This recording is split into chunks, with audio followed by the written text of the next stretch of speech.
Բարի օր, բարև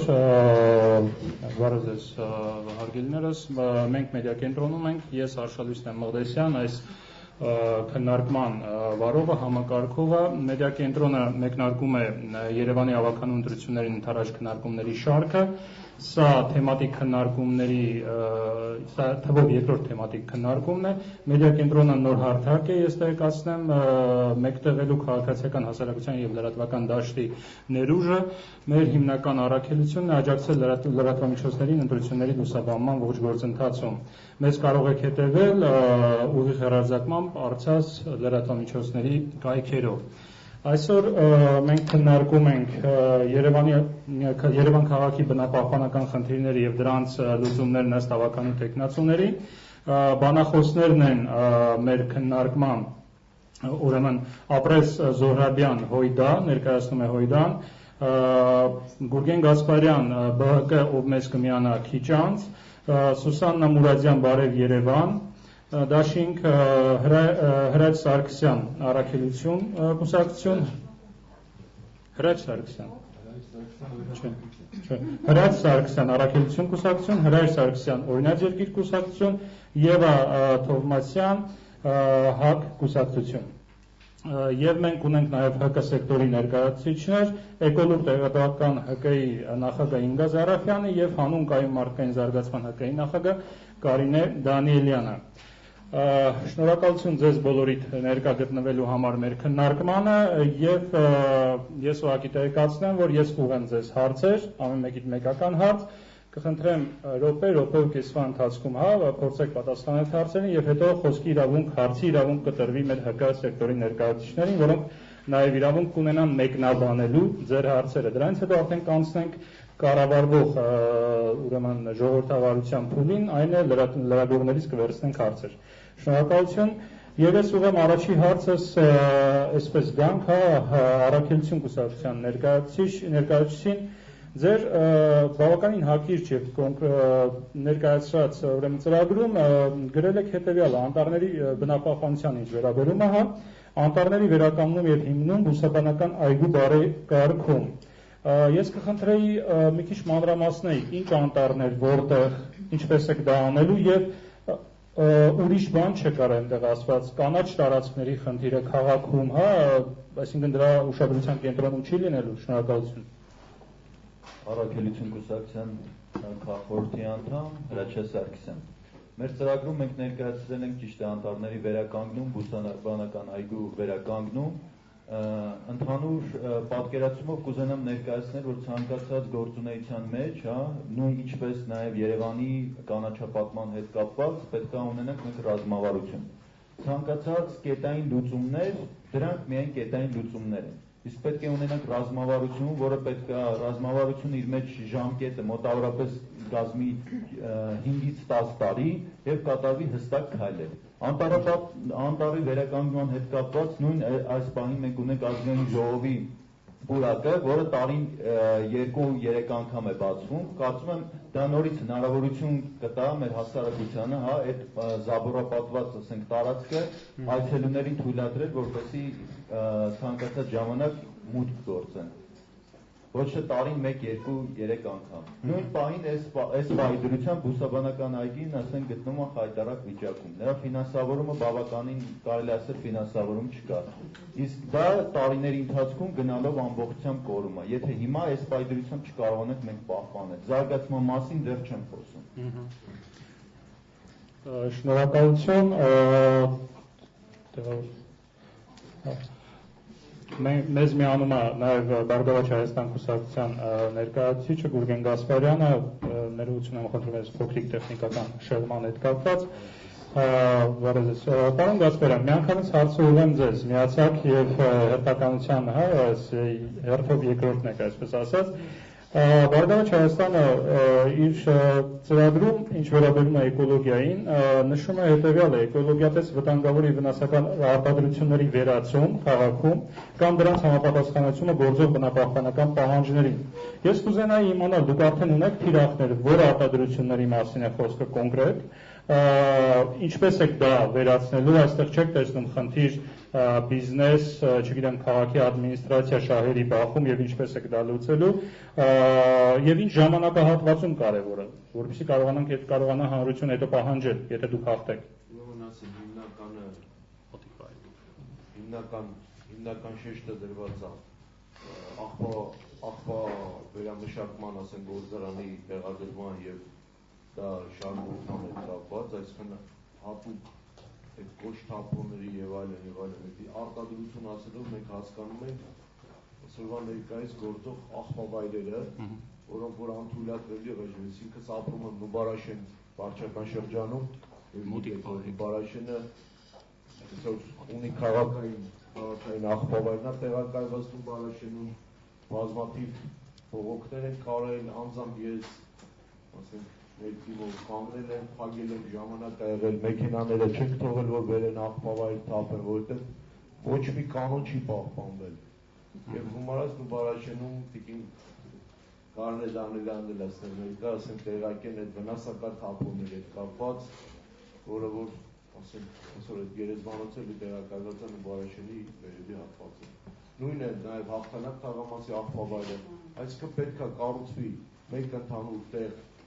նորմալ աղբա վերամշակման գործարան եւ դրանով երևակայի հարցը կփակվի։ Շնորհակալություն։ Շնորհակալություն, պարոն Գոսպելյան, ժամանակի մեջ տեղավորվելու համար։ Պարոն Զորաբյան,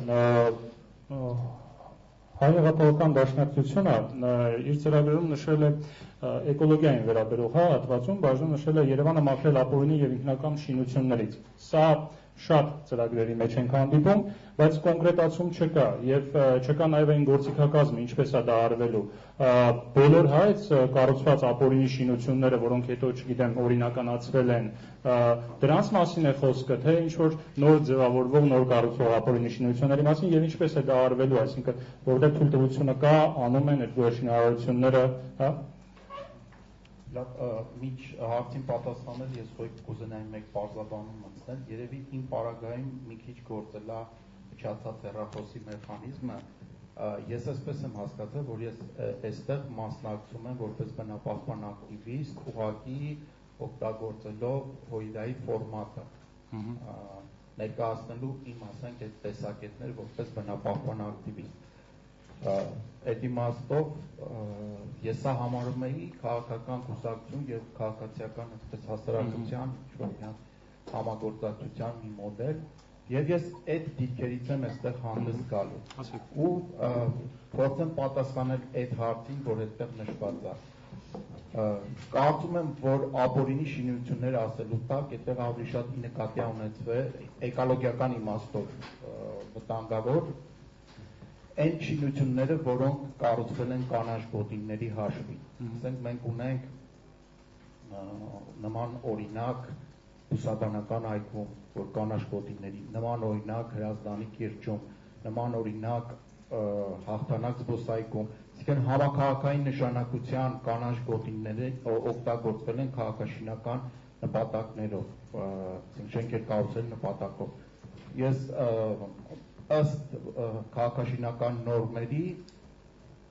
մեր մոտ կանաչ գոտիները մոտարապես 2 անգամ զիջում են այդ օրենքով հաստատված նորմերին, որ պետքա լինեն։ Իսկ այդտեղ է հարցը, այդտեղ է պատասխանը, որ վերանայել են բոլոր որոշումները, որոնք տրված են ապօրինի ձևով։ Շնորհակալություն ժամանակի մեջ տեղավորվելու համար եւ ձեր պատասխանի համար։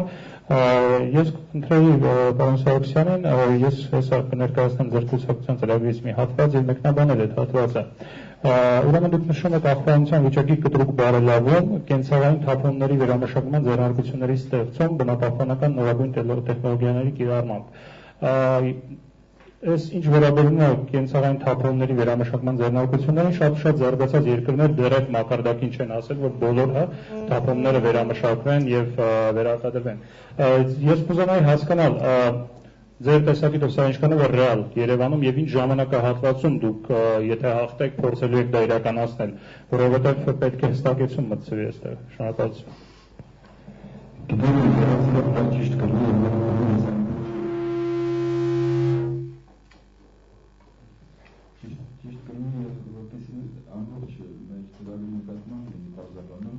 ոչ միայն թափոնների, այսօր գաղտնիք չէ, որ առասարակ գաղտնիք չէ, որ բոլորս մենք բոլորս հասարակությունը ոլորտները, բոլոր ոլորտները եւ թափոնարտադրող ոլորտ, թափոնացող ոլորտները եւս պատասխանատվություն են կրում Երևան քաղաքի բնապահպանության խնդիրների առջև։ Եվ ամենակարևորը այստեղ եւ դեր հարցի պատասխանը եւ առասարակ գլոբալ առումով ամբողջ քաղաքի հետ կապված ամենակարևորը այստեղ մշակումն եւ իրականացումը նրա հայեցակարգի։ Ամենագլխավորը այստեղ որպեսզի վերանայվի Երևանի գլխավոր հատակագիծը։ Դա եւ կընկնվի իրեն մեջ բնականաբար հասարակական եւ մասնագիտական լայն քննարկումների արդյունքում ընտրվի այն։ Դա իր մեջ ամբողջովին ներառում է եւ նշված թափոնների կազմակերպման եւ տեղադրման խնդիրը եւ գերեզմանոցների եւ այլն։ Անպայմանորեն պետք է ուշադրություն դարձնել շինարարության թույլտվության գործընթացի ուղղությամբ։ Անպայմանորեն պետք է կիրառվի փորձաքննություն իրականացնելու ինստիտուտը, բնապահպանական փորձաքննություն իրականացնելու ինստիտուտը, որը որ գրեթե Երևան քաղաքում բացակայում է, գրեթե բացակայում է, շեշտում հատուկ անգամ։ Այսօր կան մենք ունենք օրինակներ, բազմաթիվ օրինակներ, որ մի որևիցե ենթադրենք հնարավորություն ունեցող անձ, այդպես ասենք, գնում է 2, 3, 4, 5 սեփական տուն եւ տեղը կառուցում են մի 15 հարկանի բնակելի շենք։ Եվ պարտադիր պահանջ պետք է լինի նկատմամբ տվյալ շենքի նկատմամբ բնապահպանական փորձաքննության անպայման պահանջը։ Եվ առասարակ բնապահպանական փորձաքննության ինստիտուտը պետք է զարգացվի եւ լինի ամուր հիմքերի վրա։ Անպայմանորեն բացառվի կանաչ տարածքների օգտագործումը, առավել ևս որ դրանք իրականացվում են նախագծից դուրս, գլխավոր հատակագծից դուրս։ Անպայմանորեն կանաչ գոտիները զարգացվեն, պահպանվեն եւ դիսբալանսի վերականգնման համար նաեւ ստեղծվեն նոր կանաչ գոտիներ, ապահովելով դրանց ջրամատակարարումը ժամանակակից։ Մեծ են խնդիրները, կարելի է բազմաթիվ լավ, բարձր անպայմանորեն պետք է անպայմանորեն դա մեր լիդերը ղեկավար Արմեն Երիցյանի սկզբունքն է էլեկտրոմոբիլային տրանսպորտի զարգացումը Երևան քաղաքում։ Լավ, շատ շնորհակալություն ձեզ, անջատեք միկրոֆոնը, ես հիմա հարցս ձեզ, Եվա, հետևյալն է, դուք նշում եք բազում ինչ-որ բլոկը բավականին հարուստ է ձեր ծրագրի եւ այստեղ նշված է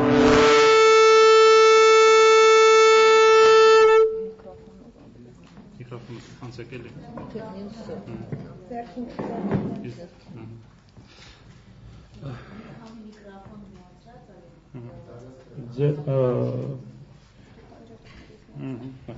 ձեր բլոկը բավականին հարուստ է, նշված է անտառների սիզամարգերի վերականգնում, շատացում, կաթիլային համակարգի անցում եւ այլն։ Ես կուզենայի էլի հասկանալ դրա ռեալությունը, չգիտեմ, այս 4 տարվա մեջ հնարավոր է դա իրականացնել եւ այնտեղ նշված է, որ տարեկան 200 հեկտար պետք է ներգրավվի եւ իրականացվի, հա, ռեալ, ինչպես է դա արվելու, ինչ մեխանիզմներով, ինչքան ֆինանսավորում է դրա համար պետք։ Խնդրում եմ անդրադարձեք, հա, ավելի կոնկրետ։ Շնորհակալություն։ Շնորհակալություն հարցի համար։ Նախ իմ ընդհանուր պատասխանը, եթե դուք հանդուրացիք, որ այդտեղ ինչ-որ շատ ուրեմն եթե ընդհանուր որպես քննարկման թիրախ դնում ենք էկոլոգիան, այստեղ էկոլոգիական խնդիրը եւ հիմնախնդիրները, հա, երևի ունի, դա թե բազմի խնդիրն է, թե վտանգավոր արտանետումների խնդիրն է, թե հանքերի շահագործման խնդիրն է, թե որոշումների կայացման մեխանիզմի խնդիրն է, որտեղ ցավոք սրտի պետք է նշեմ, որ այսօր հասարակական սեկտորն էլ թույլ չի տա, որ կեղծեմ իրականությունը, մի այնպիսի խնդրի առաջ են բախվել, որ փաստորեն ոնց որ օրինակ Մաշտոցի պուրակի դեպքում եղավ, որոշումը կայացվում է, արդեն պատրաստի կայացված որոշումը տրամադրում են հասարակության ուշադրության ու ստում են ինչ-որ քննարկումներ անել, ինչն էլ իրանից պարոն Զոհրաբյանն էլ երևի չի թողնի, որ բանանեմ ստեմ, հա, այսպես ճակերտավոր ասած, արդեն պատրաստի որոշման առաջ են կանգնացնում հասարակության ներկայացուցիչները, փորձում են տղեշու քննարկումներ տանել ու հենց այստեղ, հա, երևի կոնկրետացնելու համար պիտի ասեմ, որ դեռ նախաձեռնության փուլում պիտի հասարակությունը հաղորդ դառնա նախաձեռնությանը եւ կարողանա իր որոշումների իր մասնակցության միջոցով ազդել այդ կազմավորը, որովհետեւ մեծ հաշվով հենց էկոլոգիական խնդիրը այդ այն խնդիրներից է, որը հենց կարճ ժամանակային հատվածում անդրադառնում է քաղաքացու վրա ու այս առումով անպատճառ պետք է քաղաքացուն մասնակից դարձնել այդ որոշումների կայացմանը։ Ես դա շատ կոնկրետ եմ պատկերացնում, դա կարող է լինել որոշակի հանրային քննարկումների օգնությամբ, դա կարող է լինել բնականon որոշումների, հա, երբ որ կոնկրետ հարմարությունը իրենից արդեն պայմանավորում է կոնկրետ որոշում։ Եվ այլն երկրորդը պիտի ասեմ, որ էկոլոգիական խնդրի առումով, հա, այստեղ նշում են ինչ-որ կանաչապատման հարցեր, կանաչ տարածքներ եւ այլն, վերջին տարիների կտրվածքով ունեցել ենք ընդհանրապես դեկորատիվ կանաչապատման նախաձեռնություններ, ուզում եմ շեշտել, այսինքն դեկորատիվ կանաչապատումը դրանք ծաղկանոցներն են, պարտեզներն են, մարգերն են, որոնք բոլորովին թթվածնային խնդիր չեն լուծում, օդի աղտոտման բացարձակապես չեն լուծում եւ այս առումով անպատճառ պետք է ազդել սրա վրա, որովհետեւ թոքերի առումով, հա, այդ շնչառության մաքուր օդի առումով մենք հայտարարմանի քիչ առաջ ենք տանել։ Շատ շնորհակալություն, միկրոֆոնը ձեզ, ուրեմն բարև Երևան դաշինքի ներկայացուցիչ Սանա Մուրադյան։ Ես կխնդրեի Քանի որ դեռ ձեր ծրագիրը ինչքան գիտեմ հրապարակված չի, ուղղակի այսօր կհրապարակվի, ես կուզենայի նշեիք կոնկրետ մի երկու խնդիր, հա, որը որ դուք կարծում եք, որ հրատապ լուծման կարիք ունի, եւ ասեք, թե ինչպես եք դա անելու, ինչպես եք դա լուծելու։ Շնորհակալություն։ Լսվում է, հա։ Մոտիկ բարեք, միջև վեր դերևը։ Թամանյանը պատկերացնում էր Երևանը որպես քաղաք-այգի, կարծում եմ գիտեք, եւ նա ասելով, որ Երևանը գտնվում է կիսանապատային գոտում, պետք է նա վերածվի քաղաք-այգու եւ ինչ տեսանք մենք տարիներ հետո 20 քառակուսի մետր մեկ բնակչի հաշվով կանաչ տարածքի փոխարեն ունենք 6 քառակուսի մետր կամ ավելի պակաս եւ ամենակարևորը խախտվել է քաղաքի գլխավոր հատակագիծ օրենքը։ Դա օրենք է, որը խախտվում է ամեն օր ավականու եւ անձամբ քաղաքապետի մասնակցությամբ։ Ինչու՞։ Դուք գիտեք, երևի ինձ հնարավորություն նորից կտրվի մեկ անգամ խոսել, ուղղակի հիմա ֆորմատը այնպեսին է, որ ես չպետք է չարաշահեմ ձեզ, ասեմ, որ մենք պատկերացնում ենք այսպես. նախ քաղաքին պետք է վերադարձվի կանաչ հատվածները։ Ոչ մի գիտեք, որ հանցագործությունը վաղեմության ժամկետ չունի։ Իսկ մարդուց խլել իր առողջությունը, խլել իրեն պատկանող կանաչ տարածքը, ես համարում եմ հանցագործություն։ Օրինակ բերեմ, Օղակաձև զբոսայգի վերածվել է Օղակաձև սրճարանի։ Ինչ է կարծում, ավականին եւ քաղաքապետը չգիտեն այդ մասին, իհարկե գիտեն։ Երբ որ ներն են ընկնում, պետության գերակա շահ մի հատ անհեթեթ օրենք վերեցին, մցրեցին, գցեցին մեյդան, կոպիտ ասած, այլ բառով ասած, երբ որ իրենց ձեռք է տալիս կենտրոնում, հատկապես խոշոր բիզնեսի ներկայացուցիչները, որոնք հովանավորվում են հենց քաղաքապետի եւ ավականու կողմից, միջանկյալ ասեմ, որ այսքան տարիների ընթացքում ավականու որոշումների դեպքում ոչ մի դեմ չի եղել, բոլոր որոշումները ընդունվել են միաձայն։ Մի քիչ թռիչքավ ձև է ստացվում իմ պատասխանը, բայց ես երևի մանրամասն մի քիչ կանրադառնամ, թե ինչի վրա է շեշտը դրել բարև Երևան դաշինքը, եթե գա իշխանության։ Հա։ Շնորհակալություն։ Ես հիմա կխնդրեմ մեր հակառակ սեկտորի ներկայացուցիչ Տիկին Դանիելյան, ձեր խոսքում նաև ձեր մեկնաբանության մեջ հետո անդրադարձեք ձեր հարցերից հետո նաև նրան, թե դուք ծանոթ եք երևի հա ծրագրերին, ինչքանով է ռեալ բնապահպանական բլոկի իրականացումը քաղաքական կուսակցությունների կողմից։ Դրանք ավելի շատ բարի ցանկությունների դաշտից են, ուղղակի գրված են, գրելու համար թե ռեալ են եւ կարելի է իրականացնել, հաշվի առնելով նաև ֆինանսավորումը բնապահպանության ոլորտում, որ քաղաքապետարանի կողմից, քաղաքապետարանի բյուջեի կողմից իրականացվում է։ Շնորհակալություն։ Շնորհակալություն։ Վերջից կարող եմ նախ ասել, որ լուրջ քաղաքական կամք է պետք, այո, որոշ հարցերի համար լուրջ ֆինանսավորում է պետք, բայց շատ հարցերում խնդիրը կարելի է լուծել պարզապես այսպես լոգիկայի շրջանակներում որոշումներ ընդունելով։ Իհարկե, այստեղ խնդիր է, թե հետադարձ օրինակ այն սխալները, որոնք եղել են, ինչպես կարող ենք շտկել։ Այս առումով ես երկու հարց ունեմ։ Այն քաղաքաշինությունը, որը իրականացվել է անկախության տարիներին, հա, ինչպես է գնահատում Էկոլոգիան դա հետևանք է, սկիզբը քաղաքաշինությունն է, եւ արդյունքում պատմամշակութային ժառանգություն կորուստում ենք, թե չունենք, սոցիալական խնդիրներ են առաջանում, թե ոչ, եւ բնապահպանական խնդիրները։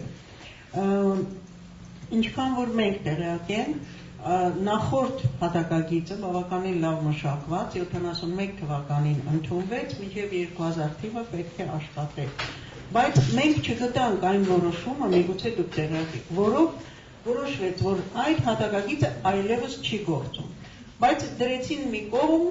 ասեցին, որ նոր հասարակարգ է, նոր մոտեցումներ, կետային կառուցապատում, որտեղ ուզում ենք շենք ենք դնում։ Հիմա ձեր կարծիքով, հիմա նոր գլխավոր հատակագիծը, որը համաձայն եմ, որ պետք է վերանայվի, բայց դարձյալ մի կողմ է դրված, կետային կառուցապատումը առաջ է գնում։ Ինչու է դա տեղի ունենում երկրում ձեր կարծիքով։ Ինչ մեխանիզմները, որոնք պետք է կանխվեն, որ այդ ուղղությունը չշարունակվի։ Ասեմ, այստեղ բանից BBC-ից լրագրողներ էին եկել, քաղաքն էին նկարում, վերևից նայում էին քաղաքին, այդ կինը հարցրեց ինձ, ասեց, դուք փոքր Փարիզ ունեիք, ինչու եք Նյու Յորք սարքում։ Եվ իրոք վերջերս էլ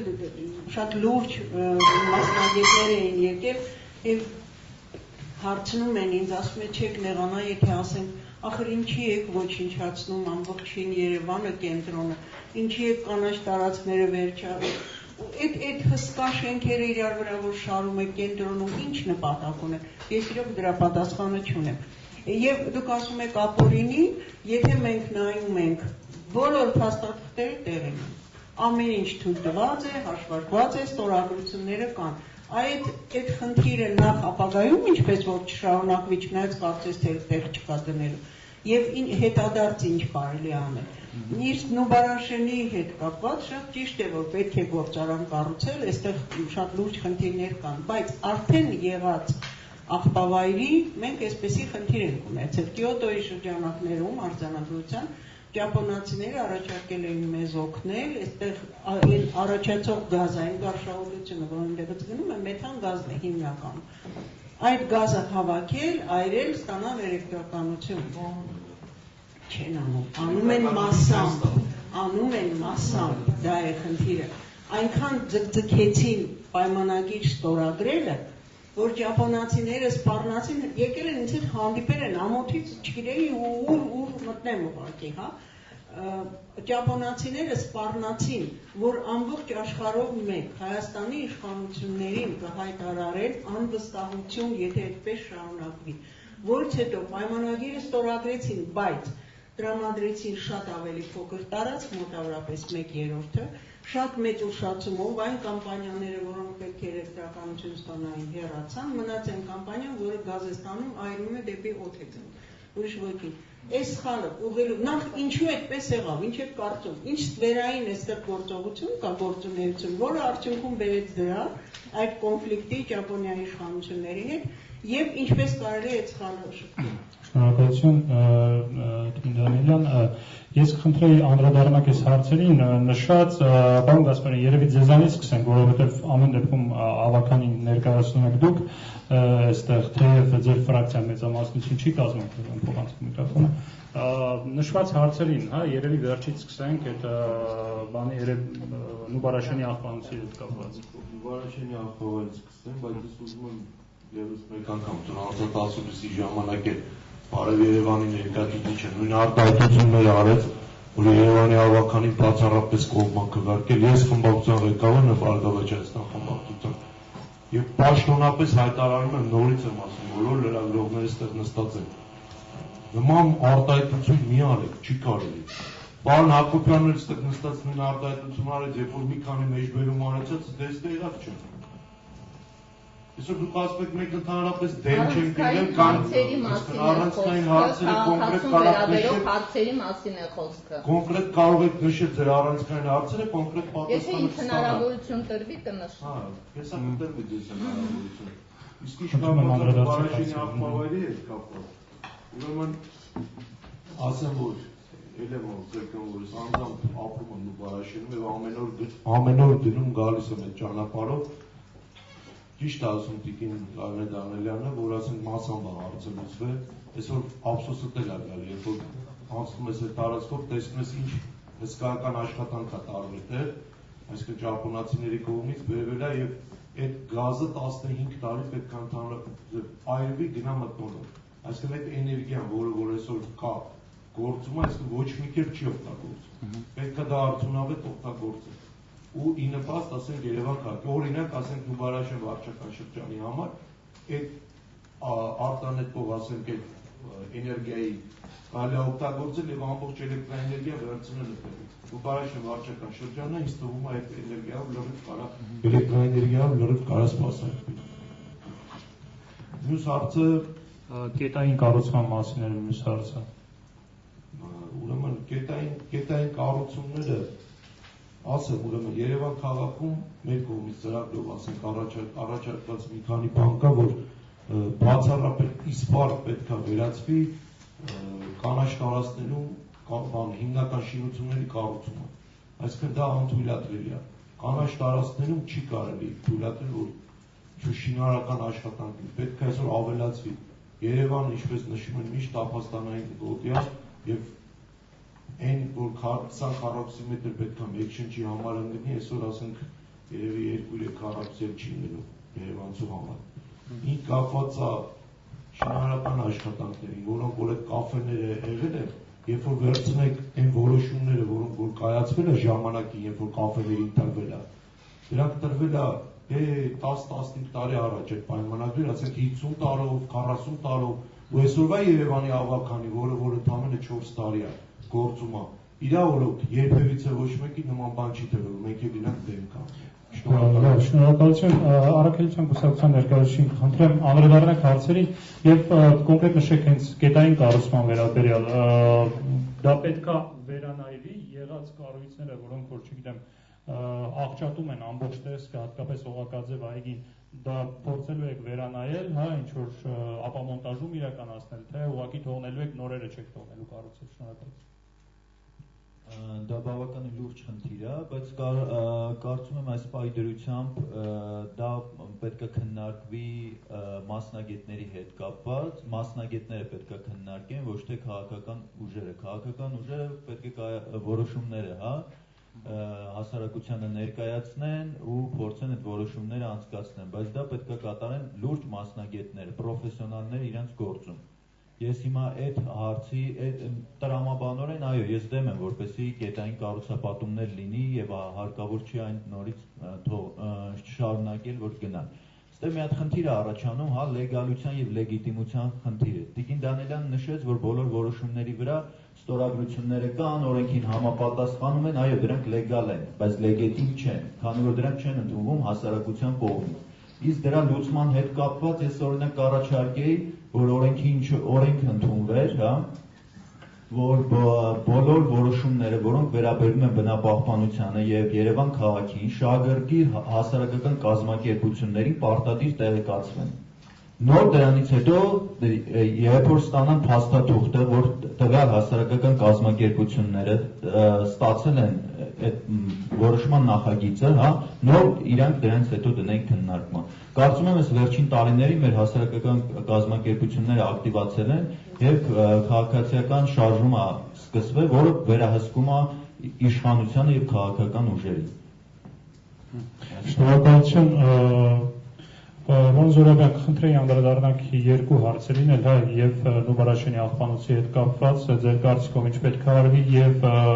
կոնկրետ կետային կառուցման կապված եւ քաղաքաշինությունը, Տիկին Դանիելյանը նշեց, որ քաղաքաշինությունը դա էկոլոգիական քաղաքաշինության հետևանք է, հա, այս առումով, շնորհակալություն։ Ինձ թվում է Տիկին Դանիելյանը մի քիչ ուրիշ տեսակի հարցեր հնչեցրեց, ինքը ասեց, ինչպես է լինում, որ մի որոշում, որը բխում է բացառապես Երևանի եւ հայ ժողովրդի շահերից, ինչ պատճառներով բյուրոկրատական եւ այլն չի ընդունվում։ Հիմա Նուբարաշենի աղբանոցի հետ կապված լուծումը կար, եւ ճապոնացիներն էլ եկել մեզ խնդրում էին, ասում էին, աղաչում ենք հայեր ջան, թողեք ձեզ համար այդ լուծումը տանք։ Բայց Երևանի էկոլոգիական խնդիրները պետքա դիտել ամբողջ Հայաստանի էկոլոգիական խնդիրների կոնտեքստի մեջ։ Իսկ այդտեղ հետեւյալն է խնդիրը։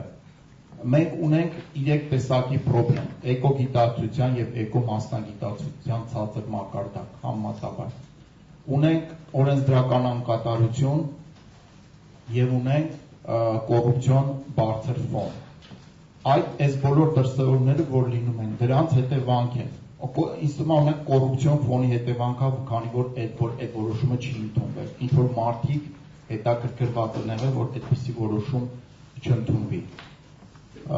Եվ երկրորդը օրենսդրական իմաստով, որ դուք ասացիք, որ այդ գետային լինի, թե ասենք գետային չլինի, օրենսդրական իմաստով այդտեղ էլ անկատարություն կա, ոնց որ նշեցի, գլխավոր հատակագիծը վերջնականապես չեն ընդունել, որ դրա հիման վրա դնեն եւ կառուցապատեն Երևանը։ Ուզում եմ ասեմ, որ երբ որ Երևանը կտրում ենք ընդհանուր Հայաստանի քաղաքական իրողություններից եւ էկոլոգիական իրողություններից, սխալ պատկեր ենք ստանում եւ լուծումը պետք է այնտեղ լինի։ Քաղաքական իրողությունների փոփոխություն եւ էկոգիտակցության փոփոխություն։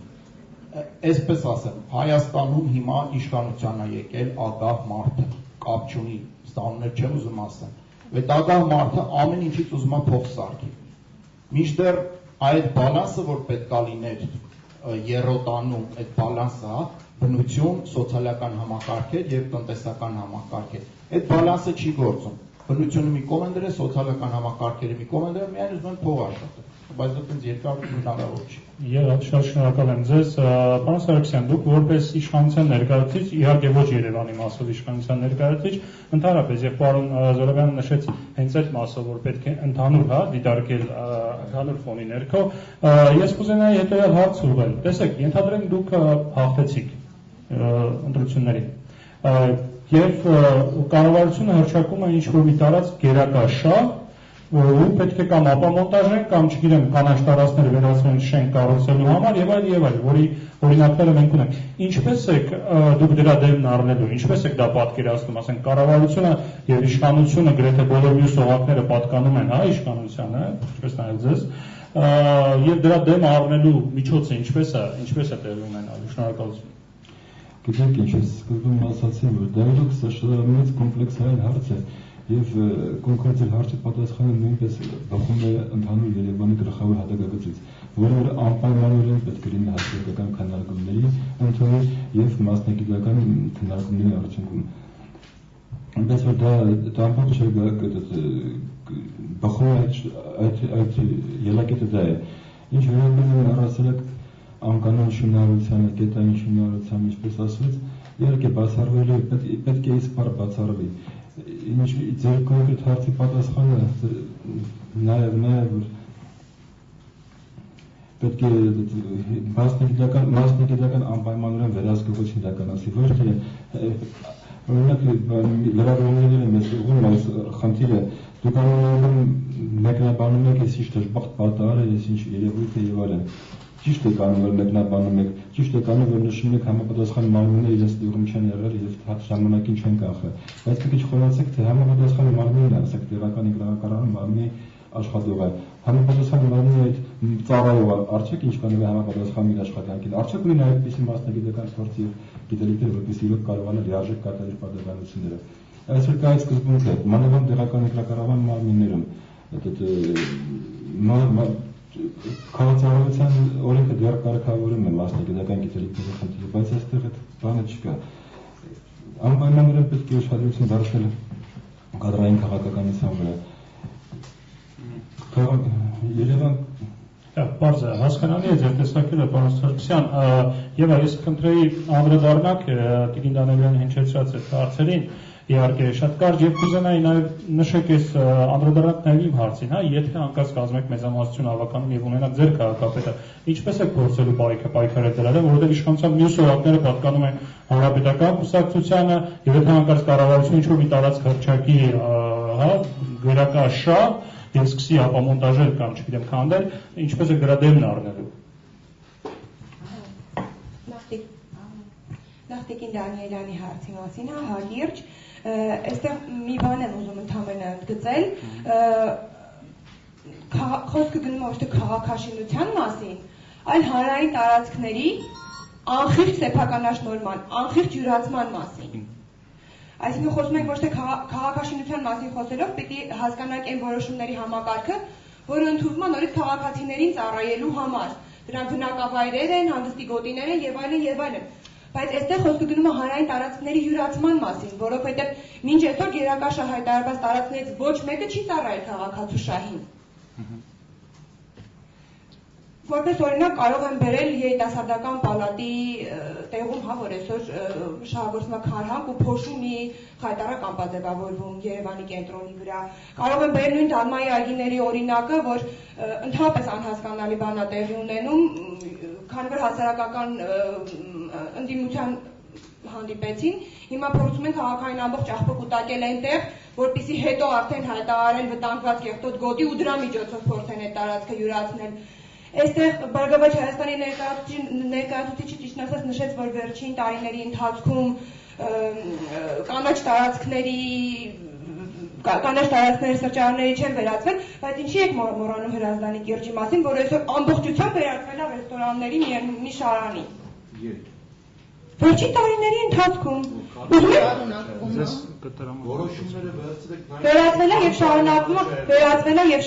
է վերածվել վերջին 10 տարիների կառավարության ընթացքում։ Ես կասեի նաեւ վերջին 5 տարիների կառավարության ընթացքում ավելի ասրվել է տենդենսը։ Որն ասրվել։ Հարցրեք, ասենք որոշումները երբ է տրվել է դրանց որ հողոտարվել է այդ մարդկանց, երբ է տրվել։ Ինչի չեն նաև վերանայվում այդ որոշումները։ Հրազդանի կիրճը մայրաքաղաք Երևանի թոքերն են, մայրաքաղաք Երևանի Բարգավաճ Հայաստան կուսակցության համակարգի մեկը այդ ժամանակ կվերանայվի, որտեղ բացառապես քաղաքապետը։ Բայց դուք արդեն այդտեղ խնդիր բարձրացնել։ Լավ, ճիշտ եք ասում, կտրվենք այդ պոլեմիկայից։ Հա, սրա մասիների ուզում ասել, այսինքն սա պետք է անհապաղ դադարեցնել, որովհետև մենք արդեն այնպիսի տարածքներ են վերանում, արդեն այնպիսի անդառնալի կորուստներ կան, հենց նույն Դալմայի այգիները, հենց նույն Հրազդանի կիրճը, որ դա պետք է անհապաղ դադարեցնել։ Եվ այս առումով ես բնականաբար լուծումը քաղաքական դաշտում եմ տեսնում ու երևի մի քիչ քաղաքացիական հասարակության եւ քաղաքական ընդդիմության համագործակցության արդյունքում միայն կարելի է տեսնել այդ հարցերի լուծումը։ Եղավ։ Շատ շնորհակալ եմ ձեզ, Սուսաննա, ես կընտրեի նաև նույն ձև անդրադառնանք հարցերին, բայց հնարավորինս կարճ, որովհետև մենք ունենք ժամանակային սահմանափակում։ Ուրեմն միանգամից ուղղակի հռետորական չհնչի, ես պետք է ասեմ, որ ամեն տեղ պետք է լինեն գործի մասնագետներ։ Կառավարել չի նշանակում բերել ՍՊ-ի վերածել քաղաքը, նույնիսկ սահմանափակ պատասխանատվությամբ ընկերությունը պետք է ունենա մասնագետներ, որպեսզի ՍՊ-ն ճիշտ կառավարվի։ Մորքուրի տղա, հորեղբոր տղա, աներձակ չգիտեմ ինչ, սա էր լինելու վերջը, հասկանում եք, այսպիսի կառավարումը մեր քաղաքացուն պետք չի, դրա համար քաղաքացին արտագաղթում է։ Ես կոչ եմ անում, որպեսզի եկող մյուս կուսակցությունները, ովքեր որ մեծամասնություն կունենան ավականում, վերանայեն կադրերի ընտրության հարցը, որովհետև կադրից է սկսվում ամեն ինչ։ Քիմիկ բարեկամը գալիս է մորքուրի տղա, ախրանիկ եղել բերելա հողի եւ ունեցվածքի վարչության պետ, որտեղ աշխատում էր 3 բարձրագույն կրթությամբ հիանալի մասնագետ։ Էլի ասեմ, հա շարունակեմ, մորքուրի տղա թաղապետի տեղակալ, մեծն աներձակ ինքներդ գիտեք, բա կարելի է այսպես վերաբերվել մեր երկրին ու մեր քաղաքին, իհարկե չի կարելի, իմ սիրտը ցավում է, ես որպես երևանցի եմ այս ամեն ինչ ասում, եւ ես չեմ թողնելու գնամ այս քաղաքից, այլ անելու եմ ամեն ինչ իմ կուսակցության մյուս ընդդիմադիրների հետ, որպեսզի քաղաքում կարգ ու կանոն հաստատվի, որ 3 անգամ օնկոլոգիական հիվանդությունները չավելանան, որ շնչառական թոքային հիվանդությունները չավելանան, որ հայաստանցին մնա Հայաստանում, երևանցին Երևանում։ Շնորհակալություն, եթե ծրագրի հետ կապված կա, խնդրեմ։ Շնորհակալություն ձեզ, Տիկին Դանիելյան, ես կուզենայի դուք մեկնաբանեիք, հա, ձեր հնչեցած հարցի պատասխանը ինչքանով ստացաք այդ հարցի պատասխանները կոնկրետ եւ նաեւ կարճ անդրադառնալի կուսակցությունների ծրագրերին, հա, դրանք ինչքան են ռեալ։ Արդեն հնարավորություն չունեմ, կներեք ես ոչ պրես կոնֆերանսի պետք է լինեմ։ Ես համաձայն եմ բավական հետաքրքիր պատասխաններ էին եւ համաձայն եմ այն մոտեցման հետ, որ այս ընտրությունները ոչ միայն իհարկե քաղաքի տնտեսության խնդիրն է, հիմնականում քաղաքաշինություն, տնտեսություն, որոնք շատ դժվար է հավատացեք բոլորովին, բայց նաեւ իրոք քաղաքական ընտրություններ են, որովհետեւ նույն օրինակով տեսեք Օղակաձևի խնդիրը։ Օրենքը կա, փորձաքննություն պետք է լիներ, քննարկում պետք է լիներ, եթե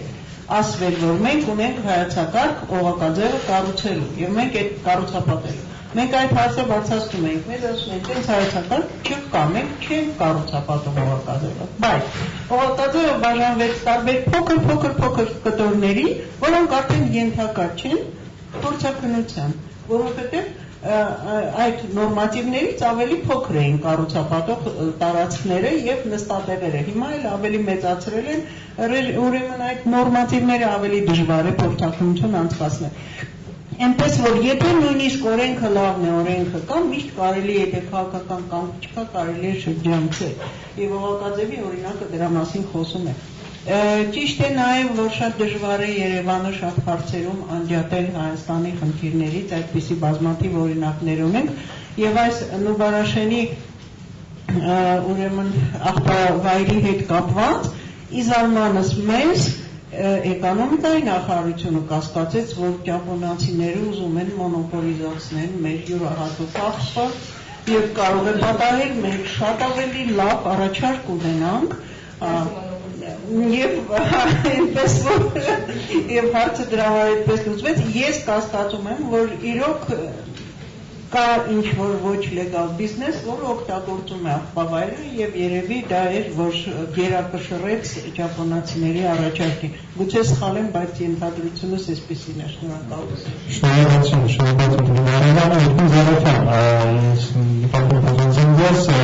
Ձեր հարցերը մեկ ուսուցողական ընթացքում եւ հետո արդեն մեկնաբանության մեջ անցնենք նաեւ հոգուսացությունների էկոլոգիական բլոկին։ Եվ ցավոք կրնեք, թե ինչքան են դրանք իրականանալի։ Շնորհակալություն։ Ես կուզում եմ պատասխանել պատասխանատվության հարցին,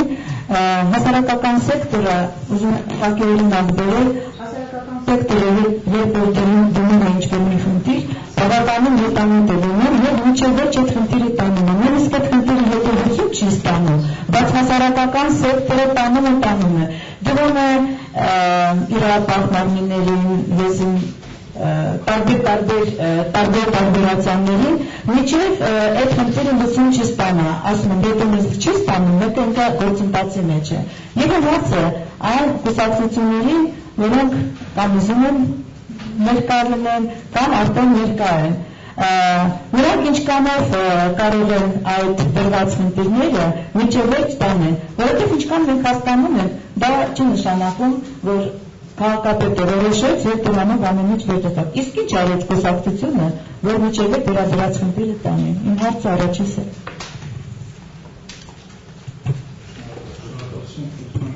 Փոխանցենք այն վերջից սկսենք, հա։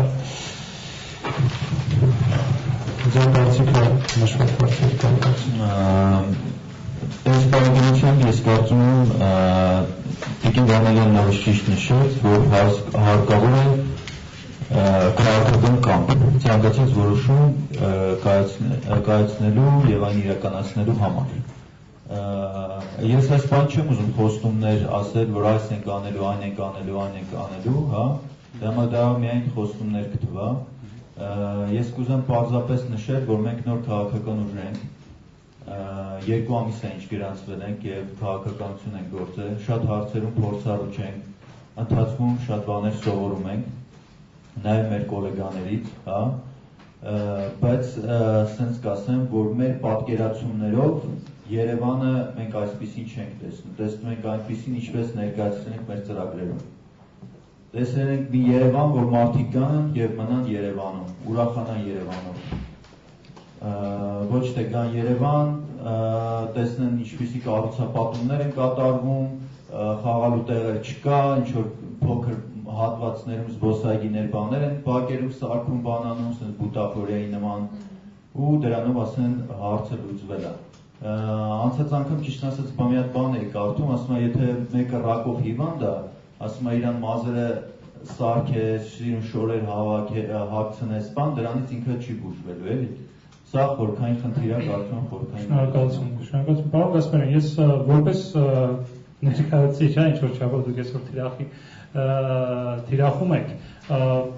Տիկին Զարաֆյանի հարցին հենց ինչ եք անելու, եթե անկրճ չունենաք էլ մեծամասնություն կամ հիմա չունեք մեծամասնություն, ինչ եք արել կամ ինչ եք անելու, որպեսզի հարցերը մինչև վերջ տանեք։ Ուրեմն ասեմ, արած գործերը շատ են, հիմա որ սկսեմ ասել, թե մենք ինչ ենք արել 4 տարիների ընթացքում, ասում կարող է եթերի ժամանակը այն ինչ որ կապված է թե ինչ ենք անելու, ուրեմն կարող եմ ասել, որ քաղաքապետը երբ որ լինում է որից մի հաղթած կուսակցության անդամ լինում է քաղաքապետ, չէ, այսինքն ընտրվում է ավականու կողմից։ Ուրեմն ասեմ, որ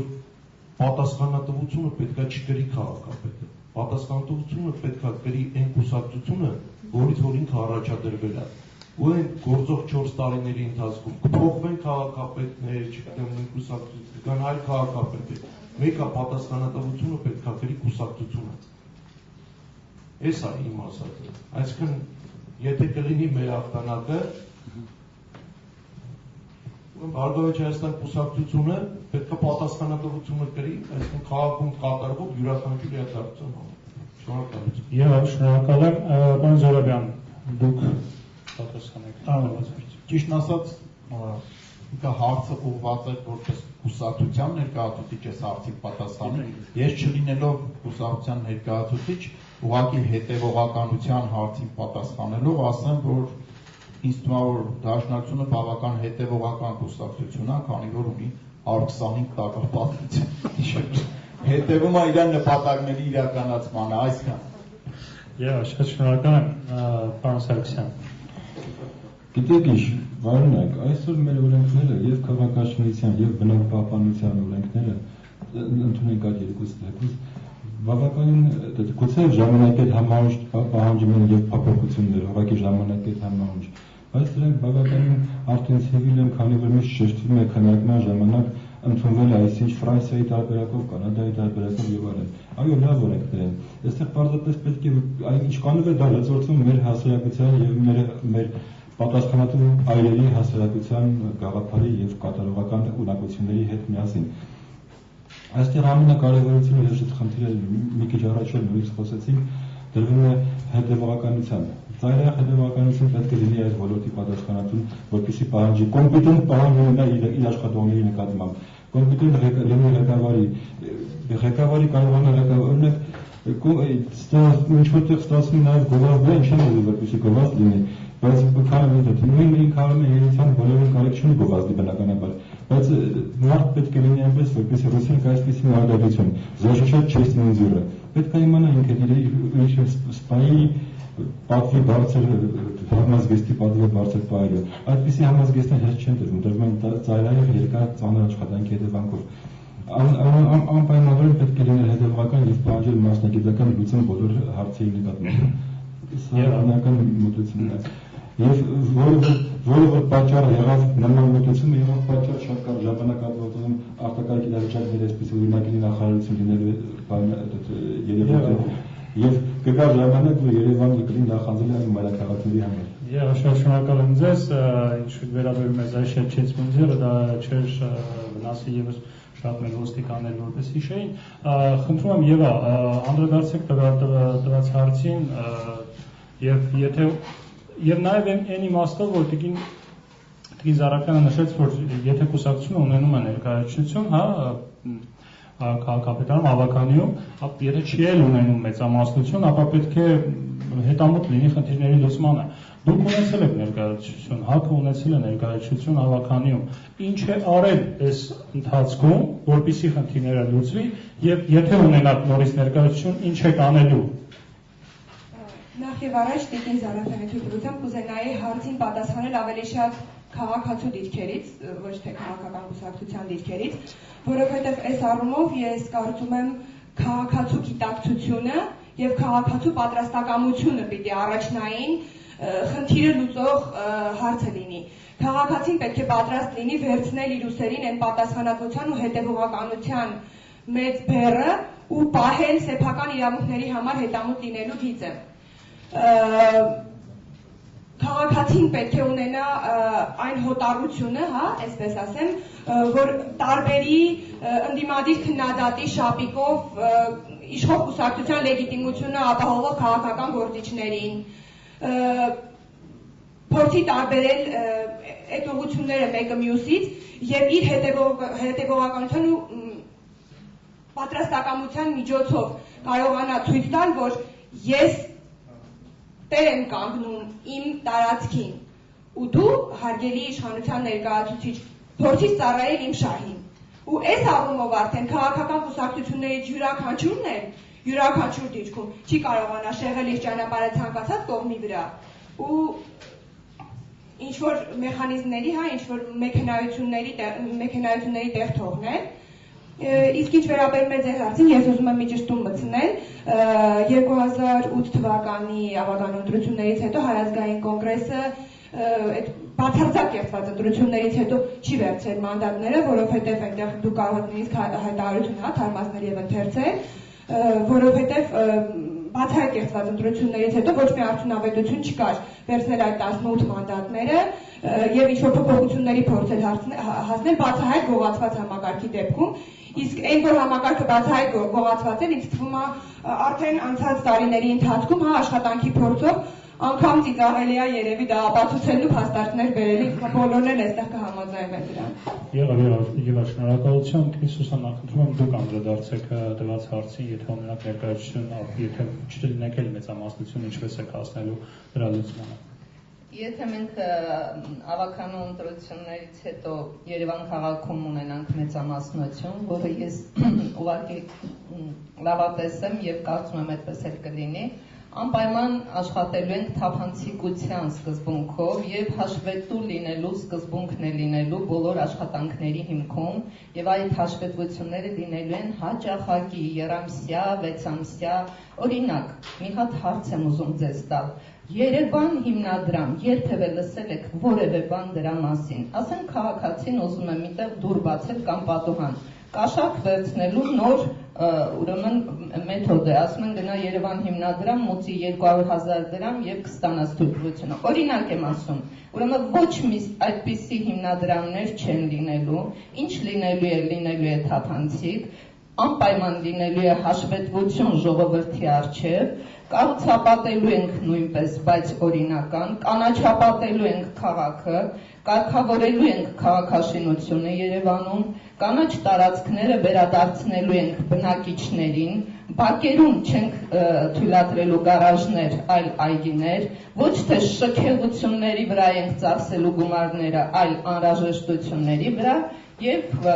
եթե ձեզ հետաքրքիր է, ես ամբողջ ծրագիրը կարող եմ հենց ամբողջ ծրագիրը արտահայտության խնդիր, ջրահեռացման խնդիր, ավտոբուսներ ու մարշրուտկաների գծեր մենք չենք ունենալու, ինչպես էս քաղաքապետը ունի 5 եւ 32 համար տարոն եւ Ռոբերտ ՍՊ-ին պատկանող Z Միլենա Էլենա տաքսիներ չենք ունենալու հաստատ, եթե ունենանք դուք այդ ժամանակ կոպիտ եմ ասում մցրեք մեր աչքը։ Շնորհակալ եմ ձեզ։ Ինձ Արաքյան, խնդրում եմ պատասխանեք ինչքանով բավարարեցին ձեզ ձեր տված հարցերի պատասխանները եւ նաեւ իմ ասով որ ինչքանով է ռեալ նշված ծրագրերը թեկուզ եւ նոր բարև Երևանի ներկայացուցիչ մի քանի պունկտ այսպես ասած նշեց, ինչքանով են դրանք ռեալ իրականացման համար։ Ես կարծում եմ որ միջև ինչ որ մի հատ կտրուկ կալ չարվի այդ լավ խոստումները եւ շատ լավ ծրագրերը, ինչ որ մենք տեսնում ենք, լսում ենք եւ կարդում ենք, մեծ հավանության որ կարող են մնալ տղտի վրա, որովհետեւ Երևանը շատ բարդ կառույց է, շատ բարդ խնդիրներով եւ շատ մարդկանց այն մարդկանց արկայության, որոնք այդ որոշումները ընդունում են եւ լծակներ ունեն ճնշումի համար, այսինքն դա մի մարդ չի, մի կուսակցություն չի, որ այնտեղ ամբողջ մենք ունենք այսպես պալիտրը, ասում են, եւ դրա համար, որ իմ կարծիքով որ մենք կարող ենք հաղթահարել այդ ճնշումը, մենք պետք է գոնե մի հատ դեպք ունենանք, որ երբ որ մարդը հասկանում է, որ իր ուզած այդ փողը եւ իր ներդրված փողը կարող է միանգամից ոչնչանա։ Այսինքն գոնե մի հատ ապամոնտաժող շենք մենք պետք է ունենանք եւ ոչ թե այդ խեղճու շենքերը, որտեղ որ մենք տեսնում ենք դա արդեն նույնիսկ շենք չի, այլ այդ օլիգարխի կողմից անօրինական ձևով բացարձակապես, որովհետեւ ես իհարկե չեմ կիսում այդ միտքը, որ բոլոր շենքերը օրինական փաստաթղթեր ունեն։ Ոչ բոլորը ունեն, հիմնականում նրանք չունեն անօրինական փաստաթղթերը։ Մինչև մենք այդպեսի անպամոնտաժված շենք չունենանք, մենք այդ կետային կառուցապատումից չենք ազատվի։ Եվ նման տարբեր օրինակներ, եւ ես ուզում եմ վերջում ասել այդ մի օրինակը։ Մենք խոսում ենք եւ կարտացել ենք այդ ծրագրերին, որ մենք պետք է մաքրենք Ռազդան գետը եւ Երևանի լիճ, որը ձեր ծրագրի մեջ է։ Ես ուզում եմ հիշեցնել, որ մենք ունեցել ենք երկրորդ գետ, որը Երևանի համար հոյակապ գետ էր, գետար գետը, դա շունչ էր տալիս Երևանի, ուղղակի շատ աղտոտված էր եւ լուծում եղավ, որ մենք փոխանակ, այսինքն եթե դու ունես աղտոտված կամ չգիտեմ մի հատ մատի վրա այդ փուշը, դու փուշի փոխարեն մատն ես հանում եւ մենք այդ գետը կորցրել ենք եւ հիմա ունենք ահավոր կատաստրոֆիկ վիճակ Երևանի կենտրոնում։ Եթե անձրև կա, գալիս է, մենք գիտենք ինչ վիճակում է գտնվում ամբողջ կենտրոնը։ Այսպես գետը կորցնել եւ մյուս տարածքները կորցնել, դա արդեն անհնար է։ Ձեզ կտամ ձայնի իրավունքը, դուք անդրադառնաք նաև հարցերը, որ ձեզ ուղղեն, կարող եք այդ հարցերի ընթացքում պատասխանել։ Հիմա անդրադառնանք արդեն լրագրողների հարցերին։ Ես եթե կան հարցեր, իհարկե հարգելի լրագրողներ, ներկայացեք եւ ասեք կոնկրետ ձեր հարցի ասելատերը ով է։ Հարցները խնդրում եմ ձևակերպել որպես հարց եւ կարճ հնարավորինս։ Շնորհակալություն։ Ունենք հարցեր։ Երևի ունենք, ես այդ դեպքում կխնդրեմ պարոն Գասպարյանին, ինքը ուզում է ինչ-որ արձագանքել, նաև ձեզ կտամ իրավունք արձագանքելու վերջին խոսքի իրավունք։ Եվ ազգանունը չեմ տեսնում, էլի, եւ Թովմասյանը։ Եվ ուրեմն, երբ որ ասում եք 2008 թվին աղջեր ավական ընտրությունները, 9 թվականին է եղել։ ՀԱԿ-ի ներկայացուցչությունն է եղել 13 հոգի, ոչ թե 18, չեն մասնակցել ոչ մինիստրի ձեր կուսակցության անդամները, այսինքն բոյկոտել են։ Սակայն անցած տարի ես որպես խմբակցության ղեկավար, ուղղակի էսի թեմայից դուրս եմ ասում, ստացել եմ պաշտոնական նամակ ձեր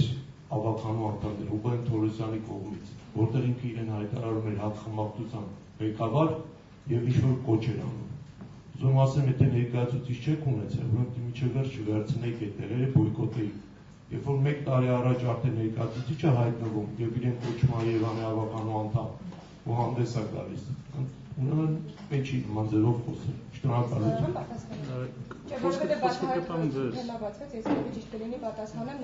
Խնդրեմ, պատասխանեք։ Ուրեմն նախ հիմա կարծում եմ դուք այնպիսի բաներ եք ասում, որոնք առանձին հարթակով եւ առանձին փաստերով քննարկելու կարիք կա, դա մեկ։ Եվ երկրորդը, եթե ծանոթ չեք, ես ձեզ կծանոթացնեմ Հայ ազգային կոնգրեսի այդ ժամանակվա հայտարարությանը, կարող եք անգամ Հայ ազգային կոնգրեսի կայքից, Հայ ազգային կոնգրեսի կայքից, որովհետև դուք իրականությունը իրականում երկու կոնտեքստով եք ներկայացնում։ Ես ձեզ ուզում եմ ասել, այն բանից հետո, որ Հայ ազգային կոնգրեսի ընտրություններից հետո հրաժարվեց Երևան քաղաքի ավագանում տեղեր ունենալու հնարավորությունից, արդեն հետագա ամեն ինչի մասին խոսելը մի քիչ ավելորդադառնում, որովհետև խմբակցությունը պաշտոնապես հրաժարվել է այդ տեղերը վերցնել։ Դրանից հետո այն ինչ որ դուք եք ասում, արդեն ինձ համար կներեք մի քիչ արժանահավատությունը ճշտելու խնդիր ունի, էլի։ Պաշտոնական նամակ կարամ լրագրողների հրապարակել։ Կարող եմ մի քիչ այդ ուրիշ ֆորմատով։ Շնորհակալություն։ Մենք պարոն Գասպարյան, մենք կենտրոնանում ենք բնապահպանական խնդիրների վրա։ Ես ուղղակի խնդրեմ վերջին խոսքի իրավունքով, այսպես վերջից գանք է 1 րոպեի ընթացքում շատ կարճ, ամեն մեկը ձեր վերջին խոսքը, եթե ունեք իհարկե ցանկություն ունեք ներկայացնել ձեր վերջին խոսքը։ Խնդրում եմ միկրոֆոնը փոխանցեք։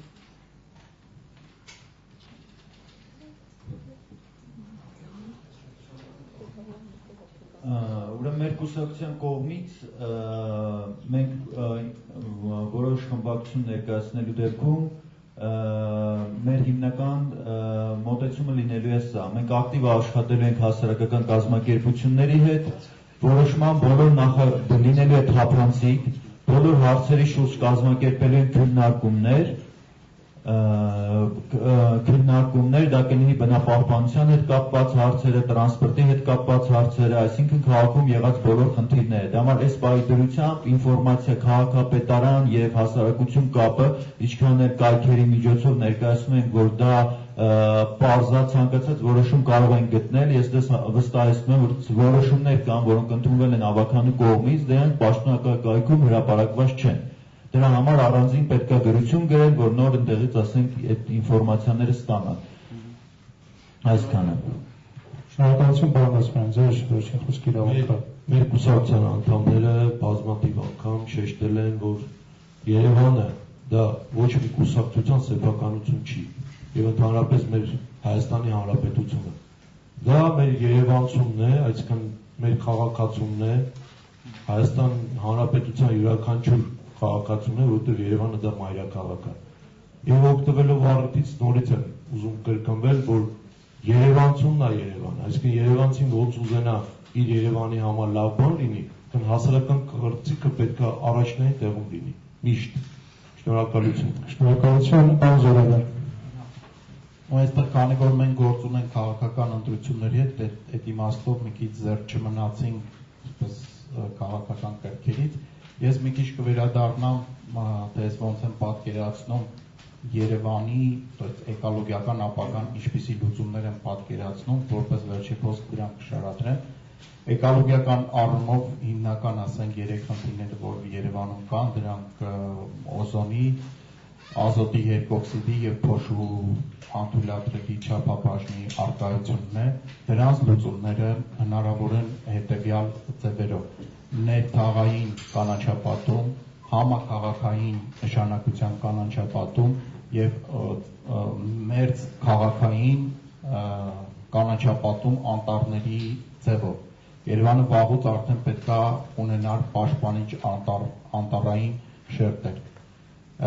Այս միջոցառումների իրականացումը ինձ չի թվում, թե այսպիսի շատ անլուծելի խնդիրներ է։ Այսօր ուրբանիզացիայի արդյունքում մարդկությունը կանգնում է խնդիրների առաջ, որը եթե մի քիչ ուղեղդ աշխատացնում ես, մի քիչ կամք ես դրսևորվում, այդ լուծումները գտնում են։ Ես օրինակ այստեղ գալուց առաջ երեք վերընթերցում էի, ասենք, այս գիրքը Eco Cities, Eco քաղաքներ, որոնք լրիվ ոչ թե ուտոպիական, այլ լրիվ իրականանի ծրագրեր են։ Օրինակ շենքերի հորիզոնական եւ ուղղահայաց կանաչապատումները, որը կարելի է հասնել պարզապես փոխելով քաղաքաշինական նորմերը։ Ասեմ, որ այդպիսի արդեն օրինակ ունենք մենք հյուսիսային պողոտայում, ուղղակի պետք է դրանք կրկնապատկել բազմաթիվ։ Շատ շնորհակալություն ձեզ, պարոն Սարգսյան։ Գիտեք, արդեն ասվեց եւ խոսվեց, որ իրոք սա մեր առանձին կուսակցությունների խնդիրը չի, ես իմ խոսքում էլ ասացի, որ սա ամբողջ մենք բոլորս ենք կրում պատասխանատվություն Երևանի բնապահպանության խնդիրների առջև։ Պարզապես պետք է անպայմանորեն լինի սկզբունքային պահանջող պետական այդ մարմնի ղեկավարը պետք է լինի սկզբունքային ինքնուրույն պահանջում, բացառիկ պետք է առհասարակ բազարական խտրականության լինելու այդ զավեշտալի երևույթը։ Այսօր մի հսկայական 15 հարգանի շինություններին տալիս թույլտվություն կառուցել, բայց մենակ փոքր մի հարգանի ինչ-որ մի կետի հիման վրա մի կետ հարմարացվում են լանթուրին տալիս, թույլ չի զրվում, այսպիսի երևույթները պետք է ուղղակի արմատախիլ արվեն։ Եվ առհասարակ գործած արդեն ասում եմ, որ դից բալանսը պետք է վերականգնվի, պետք է լինի նոր կանաչտարածներ, նոր ժողովրդական ցանցեր, ամբողջ քաղաքի ցանցը պետք է վերանայվի։ Ես բնականաբար կադրային քաղաքականությունը այստեղ շատ կարևոր է։ Շատ շնորհակալություն ձեզ, Եվա, ձեզ խոսքը։ Փորձեմ ամփոփել, խնդրի լուծումը ինչքան էլ բարդ թվա, միևնույն ժամանակ շատ պարզ լուծման մեջ է թաքնված քաղաքական կուսակցությունները եւ քաղաքացիական հասարակությունը պիտի հստակ գիտակցեն, որ խնդրի լուծումը թաքնված է հանրապետական կուսակցության ստեղծած այդ ամբողջ համակարգից ժամ առաջ ազատվելու մեջ։ Այս լուծումը կարող եք տեսնել քաղաքացիական հասարակության եւ ընդդիմադիր կուսակցությունների միասնական միահամուռ աշխատանքի դեպքում, եւ ես ուզում եմ, որ քաղաքացին այստեղ հստակ գիտակցի, որ լուծումը ինչքան էլ բարդ թվա, միևնույն ժամանակ այդքան էլ պարզ է։ Ընտրությունների օրը անկախ այդ մեկ ամսվա ընթացքում ամբողջ քարոզչամեքենայից բոլոր անկախ նրանից թե ով թակեց քո դուռը, ինչ առաջարկեց եւ ինչ սպառնաց ու ինչ պահանջեց, քվեաթերթիկիդ հետ ընտրությունների օրը դու լինելու ես միայնակ եւ որոշումը կախված է լինելու այդ մի քանի վայրկյանների ընթացքում քո իրականացրած արարքից։ Այդ որոշումից հետո արդեն դու ազատ ես լուծել քաղաքական ճանապարհով քո բոլոր հարցերը, որովհետև այսուհետ իշխանությունը կպատկանի քաղաքացուն, իշխանությունը կլինի քաղաքացունը, եւ քաղաքացին ինքը իր որոշումների միջոցով կկարողանա վերահսկել այն ամբողջ համակարգը, որի միջոցով այդքան ցավոտ խնդիրների առաջ է կանգնում։ Շնորհակալություն, Տիկին Սուսաննա։ Կարծես Եվան գուշակեց, թե ինչի մասին է ուզում խոսել, ես ուղղակի կոչ եմ անում իմ ընկերներին այստեղ նստած մեր բոլոր կուսակցություններին, նույնիսկ հանրապետական կուսակցության անդամներին, վեր կանգնեք այս անգամ այդ ամբիցիոզ վիճակներից, թողեք Երևանցին ընտրի, խնդրում եմ, թողեք թող ընտրություն լինի, ոչ թե Վարդուշ բեր 100 ձայն, Մանուշ բեր 120 ձայն, չի կարելի։ Մենք չենք մնալու, մենք գնալու ենք, Երևանը մնալու է սերունդներին։ Այստեղ տեղին է հիշել են երգի խոսքերը, ես կանցնեմ կգնամ, դու մնա Հավիտյան Երևան ջան։ Շնորհակալություն, Տիկին Զարաֆյան, ձեզ նաև տրամադրում եմ վերջին խոսքի իրավունքը, ձեր կարծիքը այսօրվա քննարկման մասին, նաև ծրագրերի ինչու՞ չէ։ Ես որպես հասարակության ներկայացուցիչ մի հատ ցանկություն կարող եմ, ցանկությունները շատ են, բայց մի հատը, եթե մենք ասում ենք հասարակության մասին եւ իր ազդեցության մասին, ապա ճիշտ կլինի, որ հասարակությունը ձայնի իրավունքով հանդես գա մեր քաղաքի կառավարմանը, այլ ոչ թե ուղղակի այսպես ստեղծում են տարբեր հասարակական խորհուրդներ, մարդիկ դուրս են գալիս, չգիտեմ, ներս են գալիս եւ այլն, այդ շարժը ոչ մեկին ոչ մեկուց չի բերում։ Ինքը պետք է ձայնի իրավունքը ստանա, հասարակությունը եւ ձայնի իրավունքով կարողանա պաշտպանել իր իրավունքները գոնե դատական կարգով, որ անհրաժեշտ է մեզ։ Շնորհակալություն ձեզ բոլորիդ մեր քննարկմանը մասնակցելու համար, ես ուղղակի հիշեցնեմ մեր հեռուստադիտողին, որ մենք այսօր քննարկել մեր քննարկումը տեղի ունեցել եւ մեր քննարկման թեման էր Երևան քաղաքի բնապահպանական խնդիրները եւ դրանց լուծումներն ըստ տեխնացուների եւ մեր քննարկմանն էին մասնակցում գրեթե բոլոր ընտրությունների մասնակից կուսակցությունների ներկայացուցիչները։ Շնորհակալություն ձեզ, շնորհակալություն նաեւ մեր լսարանին մեզ հետևելու համար։ Ցտեսություն։